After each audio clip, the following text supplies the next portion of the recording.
Hello friends, ఇక రేపటి ఎపిసోడ్లో అయితే యావర్ వస్తాడు. యావర్ ఎంట్రీ రాగానే సాంగ్ ఏమంటాడు, ఎవరెవరు సాంగ్ వేసిన తర్వాత ఇక తనుజనైతే తనుజతో డ్యాన్స్ వేస్తాడు. తనుజను లేపి తిప్పుతాడు. ఇంకా అసలు తనుజతోటి మొత్తం డ్యాన్స్ వేస్తాడు సాంగ్ అంతా.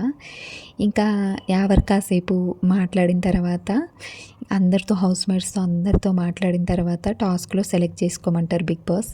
ఇంక అప్పుడైతే ఇమాన్యుల్ని సెలెక్ట్ చేసుకుంటాడు యావర్. ఇక్కడ తనుజతో డ్యాన్స్ వేయడం మాత్రం భలే అనిపించింది. రాగానే తనుజతోటి డ్యాన్స్ వేసిండు. మరి ఎందుకు వేసిండో అర్థం కాలేదు. అంటే ఏమన్నా బిగ్ బాస్ ప్లానా, యావర్ ప్లానా అర్థం కాలేదు. ఇంకా ఇమాన్యుల్ని సెలెక్ట్ చేసుకొని ఇమాన్యుల్తో అయితే ఒక టాస్క్ అయితే ఆడతాడు. ఇక టాస్క్ ఆడితే ఈ టాస్క్లో అయితే ఇమాన్యుల్ విన్ అవుతాడు, యావర్ ఓడిపోతాడు. ఇంకా ఇమాన్యుల్ విన్ అయింది కాబట్టి క్యాప్టెన్సీ కంటెండర్ అవుతాడు ఇమాన్యుల్. ఇక ఫైనల్గా కళ్యాణ్, డిమన్ పవన్, ఇమాన్యుల్ వీళ్ళ ముగ్గురు అయితే క్యాప్టెన్సీ కంటెండర్స్ అయితే అయ్యారు ఫైనల్గా.